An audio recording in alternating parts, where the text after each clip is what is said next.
Monsieur le Président, Mesdames et Messieurs, avocats d'égalité, la tâche que nous avez demandée est un peu délicate, compte tenu de l'heure.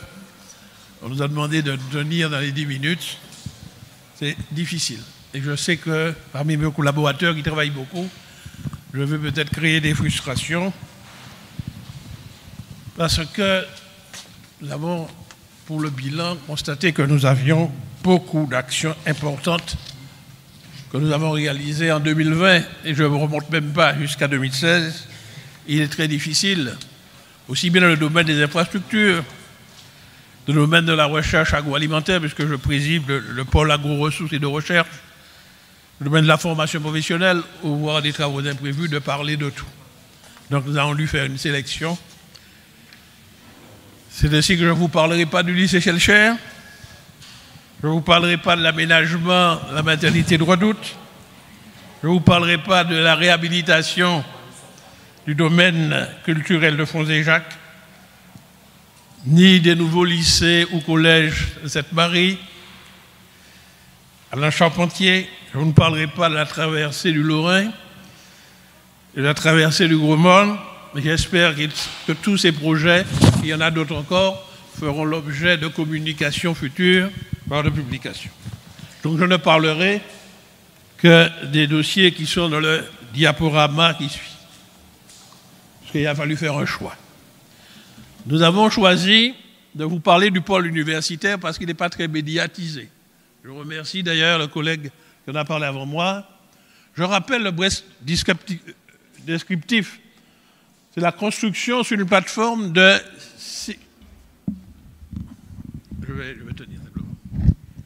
6 000 m² composée de 3 blocs de R plus 1 des rez-de-chaussée plus un étage, permettant l'accueil d'une faculté de médecine, d'un institut de formation en soins infirmiers, d'une école de sages-femmes.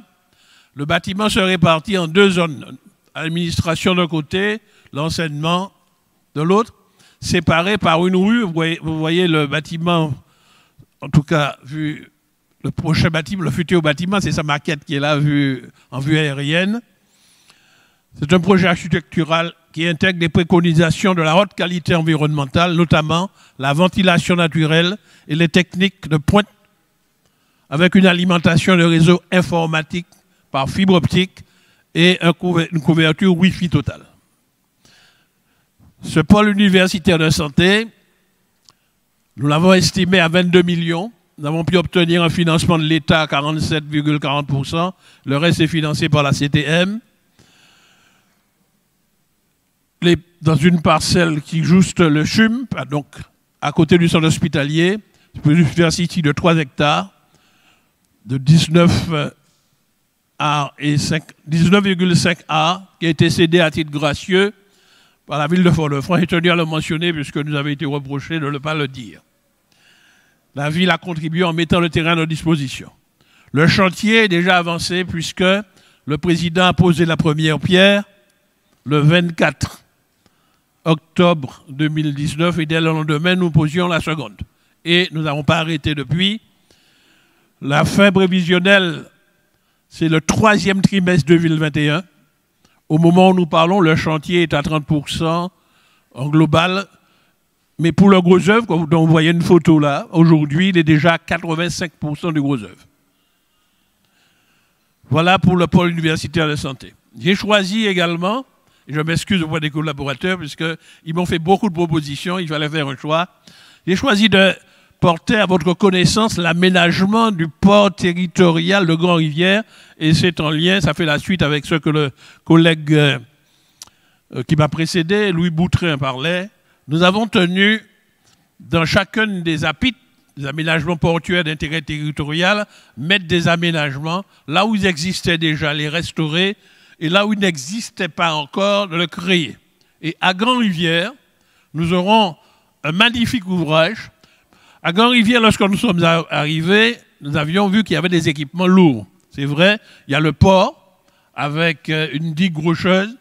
Ce port qui, malheureusement, est ensablé régulièrement par la mer.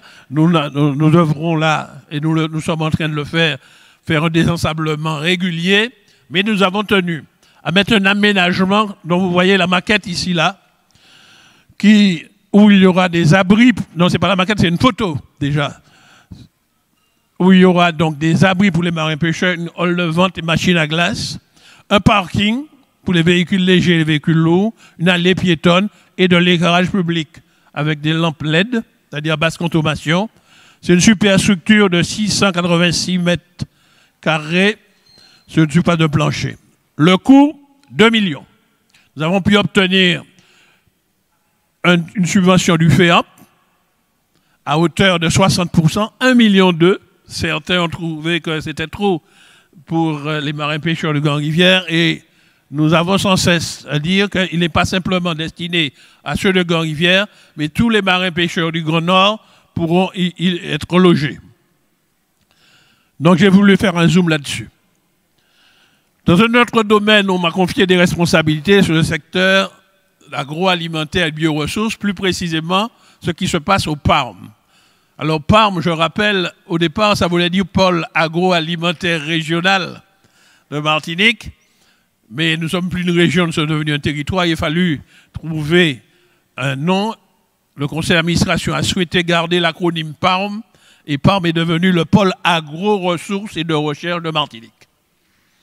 Alors, dans tout ce que fait le PARM, nous avions demandé à la directrice de nous donner une action phare. Et bien, c'est celle qui a comme acronyme ANR WIND. C'est les préférences sensorielles de la population de Martinique et de Guadeloupe. Nous pensons que c'était porter des éléments aux professionnels de l'agroalimentaire que de leur indiquer quelles sont les préférences alimentaires des consommateurs potentiels. Donc nous avons fait une enquête, nous étions appuyés par un bureau d'études spécialisé. Cette enquête d'ailleurs a été cofinancée par un certain nombre d'acteurs, dont l'Agence nationale de la recherche, l'organisme d'État, financement européen et financement de la CTM. Alors, l'objectif, c'était de mesurer les préférences sociales de la population martiniquaise, corréler les préférences déclarées et celles établies en laboratoire. Troisièmement, proposer une stratégie d'adaptation de produits alimentaires dans l'axe nutrition-santé. Nous disposions d'un budget de un peu moins de 500 000 € pour ce projet, avec une part FEDER et une part CTM. Alors, en quoi a consisté l'enquête? La préférence par questionnaire mise en place. Alors, nous avons mis les questionnaires en ligne. Nous avons eu 3 questions. Nous avons interrogé à la fois des Martiniquais et des Guadeloupéens. 2056 participants, 1797 en Martinique, 269 en Guadeloupe. L'impact, nous avons facteur d'âge, genre, on a dit le sexe, homme ou femme, l'éducation, le niveau d'éducation, le lieu de résidence. 2 publications scientifiques seront rédigées avec les résultats et nous avons pu déterminer les préférences par dégustation, réalisation de tests d'éducation au sein du laboratoire d'analyse sensorielle du PARM. Nous avons fait donc déguster 24 produits à différents gradients de sel, de sucre et de gras répartis dans 5 menus. Et nous avons organisé plus de 70 séances de dégustation et 117 participations clôturées. Nous avons pu mesurer l'impact sur la population, une connaissance des préférences sectorielles de la population martiniquaise vis-à-vis du gras, du salé et du sucré, le développement de l'outil sensoriel adapté à l'évaluation et surtout produit des recommandations visant à l'adaptation des compositions nutritionnelles des produits alimentaires fabriqués en Martinique pour contribuer à l'amélioration de l'état nutritionnel de la population. La lutte contre l'obésité, contre le diabète, le HTA, etc. Des mots qui nous frappent. Mais en tout cas, tous ces résultats font l'objet de 2 publications scientifiques qui sont tenues à la disposition des professionnels de l'agroalimentaire. Voilà pour le secteur agroalimentaire. Un autre secteur dont le président m'a confié la responsabilité, c'est le secteur de la formation professionnelle. Alors il fallait épingler des actions phares. Le premier, c'est l'action de promotion des aides au recrutement d'apprentis. Vous devez savoir qu'il y a une loi qui a été publiée en septembre 2020 2018 qui a enlevé la compétence apprentissage des mains des régions, donc de la CTM. Or, comme nous avons une volonté de continuer néanmoins à soutenir l'apprentissage, nous avons étudié les points faibles qu'il y avait au niveau de l'apprentissage. C'est la difficulté qu'ont les jeunes de trouver des entreprises d'accueil. C'est pour cela que nous avons proposé et que ça a été retenu que nous maintenions le dispositif d'aide à l'incitation du recrutement des apprentis. Alors, pour cela, il fallait faire une action de promotion pour le faire savoir aux entreprises, disons à tous les employeurs potentiels. D'abord, ça a été dit par la DGA RH pour indiquer que la CTM elle-même porte sa contribution en recrutant des apprentis. Mais nous avons donc élaboré, nous avons demandé à un satellite que je préside, qui s'appelle l'AGEFMA, l'Association de la gestion de l'environnement de la formation en Martinique, de préparer des actions de promotion. Alors voilà le descriptif: mise en place d'une campagne de communication multicanal, réalisation de spots à télévision et en radio, conception du bannière web, promotion des réseaux sociaux et réalisation de 5000 plaquettes d'information de volet. Donc à la fois de l'Internet, de l'audio, de la vidéo, mais également des supports papier pour ceux qui sont restés attachés au support papier. Le budget alloué, un peu moins de 62 000 €. L'impact pour la population, c'est de favoriser le recrutement des jeunes sous contrat d'apprentissage par l'information des employeurs sur les aides à l'embauche. Vous avez dû voir sur les médias cette campagne d'apprentissage où nous disions que l'apprentissage, c'est chimère tout métier. Autre action phare, c'est le service public territorial d'orientation territoriale que nous appelons le SPOT. Ailleurs, où il y a des régions, ça s'appelle le SPRO. Nous avons appelé, au lieu d'appeler SPRO, nous l'avons appelé SPOT. Je ne vais pas vous le détailler, mais en gros, c'est un partenariat sous forme de réseau que la CTM a passé avec une série d'organismes dont les sigles apparaissent là sur le slide. C'est un réseau territorialisé sur tout le territoire de la Martinique qui travaille avec la CTM dans la mission de porter de l'information qui permet à chaque Martiniquais de pouvoir s'orienter à la fois lorsqu'il est jeune dans son orientation à la fois scolaire et professionnelle, et lorsqu'il est adulte, s'il veut se reconvertir, pouvoir avoir donc de l'information pour pouvoir bâtir son projet professionnel. Le troisième action phare que nous avons retenue, c'est lié au numérique. Alors, nous avons fait un concept qu'ils appellent la mallette numérique d'information sur les secteurs d'activité et les métiers. Alors, de quoi il s'agit? Cette mallette numérique est accessible depuis le site internet de la CTM. Vous avez le lien collectivité de Martinique /mq/mallette-numérique-agefma. Il est également accessible sur le site de l'agefma, agefma.mq. Et pour les internautes, c'est une porte d'accès à des informations sur les différents secteurs professionnels, le secteur du tourisme, de la mer, du BTP, de l'artisanat, l'agriculture, l'environnement, le développement durable. C'est-à-dire tous les secteurs où il y a eu des contrats d'études prospectives qui ont été élaborés et qui permettent de voir dans les 5 à 10 ans qui viennent les potentialités de ces différents secteurs. Description du secteur, les formations mises en œuvre pour accéder à ces secteurs, les offres et les demandes d'emploi dans ce secteur, puisque nous travaillons avec Pôle emploi. Donc, nous avons accès aux bases de données de Pôle emploi et la base de données est accessible par la mallette numérique. Les métiers porteurs, les métiers en tension, les métiers où les employeurs ont des difficultés à pouvoir recruter et les actions à mettre en œuvre pour assurer le développement. Alors nous espérons que pour la population, cet outil va faciliter l'accès à des données socio-économiques relatives à notre territoire. Alors ça intéresse aussi bien les étudiants que les personnes en recherche d'une orientation professionnelle, les acteurs de l'orientation et de la formation, et en leur permettant d'y accéder grâce à un clic. Alors faites-nous l'amitié, allez le voir et vous verrez que vous aurez accès à des banques de données considérables sur les différents secteurs. Autre action phare, c'est le développement de l'offre de formation territoriale pour une transition positive vers les métiers du numérique. Alors la période a montré comment le numérique est devenu important. Heureusement que dès 2016, nous avions lancé, à l'initiative du président, le développement d'un réseau de très haut débit grâce à la fibre optique.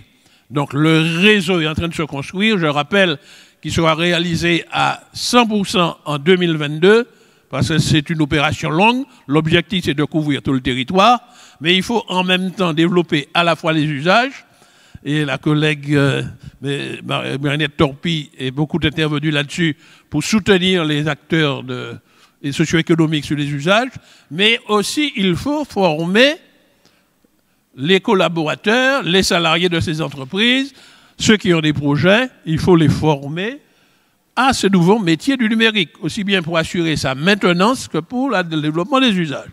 Donc, nous avons parallèlement dans le programme de formation, dans l'offre de formation que la CTM a le devoir de mettre en place chaque année,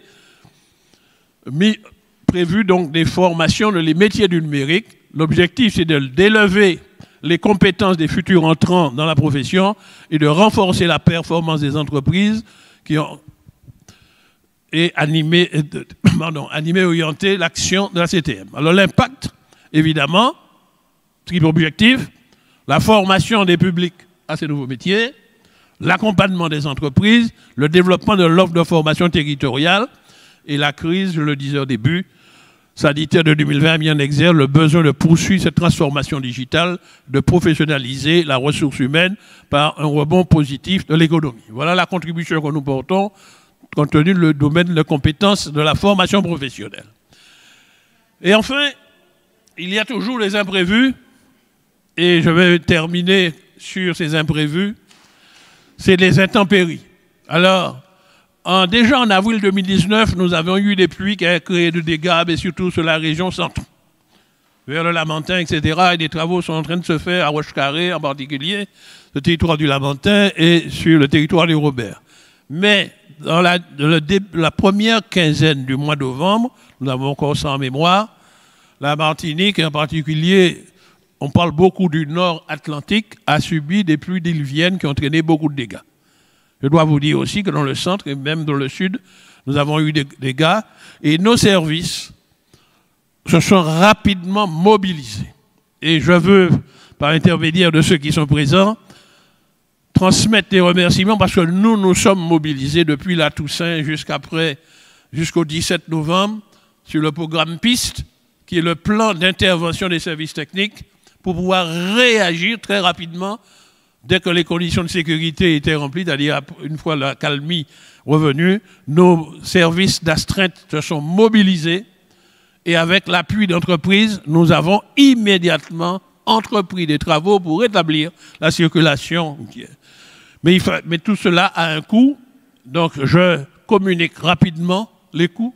Vous avez vu les dégagements, les déploiements faits en urgence, c'est 600 000 €.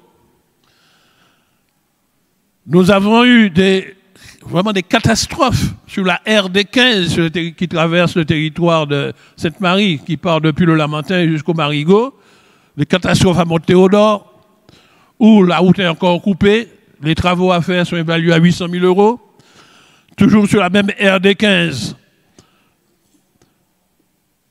à Fond-Cacao, pas loin de Mont-des-Esses, là également un éboulement où la route n'est pas entièrement coupée, mais il n'y a qu'une voie de circulation possible, 300 000 €. Et puis nous avons à la RN, au quartier Font-Saint-Jacques, un grand glissement qui avait démarré en 2009, qui avait ralenti, qui s'était arrêté et qui a été remis en mouvement. C'est un grand glissement considérable qui a totalement emporté la RN à la Pointe Bénie, au quartier Saint-Jacques, et qui a emporté en même temps la fameuse canalisation d'eau de diamètre 800.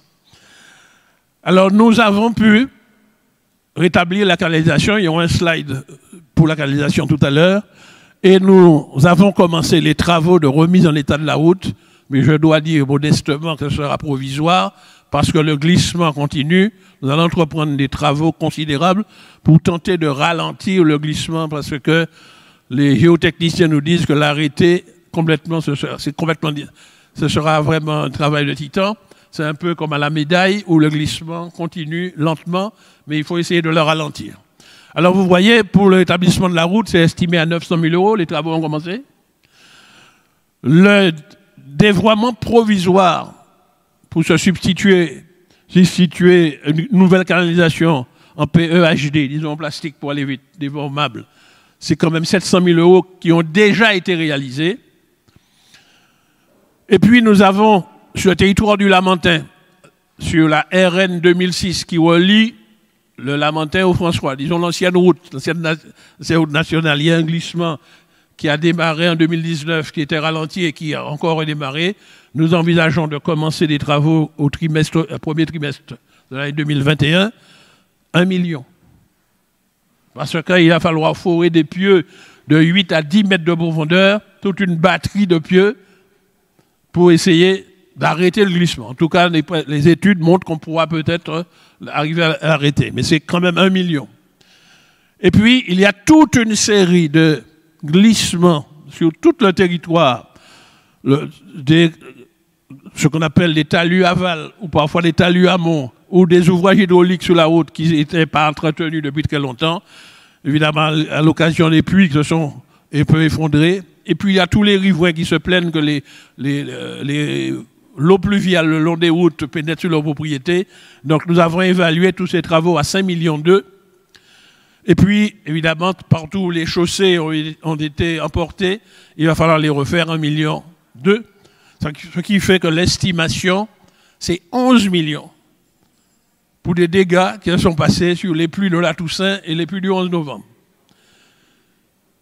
Nous avons pu entamer tout de suite ces travaux parce que nous avions déjà choisi un certain nombre d'entreprises qui nous font confiance, où les efforts sont faits pour pouvoir payer leurs factures, ce qui fait qu'actuellement, lorsque nous donnons des bons de commande, ils agissent, ils interviennent, et je veux publiquement les remercier, malgré toutes les critiques que nous avons des représentants professionnels, mais j'ai vu que ce sont ceux qui n'obtiennent pas les marchés, mais ce n'est pas de ma faute.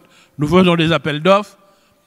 Il y a des membres de la commission d'appel d'offres qui sont avec nous là, ils peuvent vous dire que c'est en toute objectivité que nous attribuons au mieux 10 ans. Donc ce réseau routier est impacté. Les routes sont encore impraticables, mais depuis le 11 novembre, nous y travaillons. Nous avons rétabli la distribution de l'eau à Saint-Jacques. Depuis le 30 novembre, c'est réglé. Et j'ai dit que c'était 11 millions. Je ne sais pas si on peut montrer. Alors voilà, simplement à titre d'exemple, le travail qui a été fait et qui a permis de rétablir l'écoulement de l'eau vers le centre et le sud.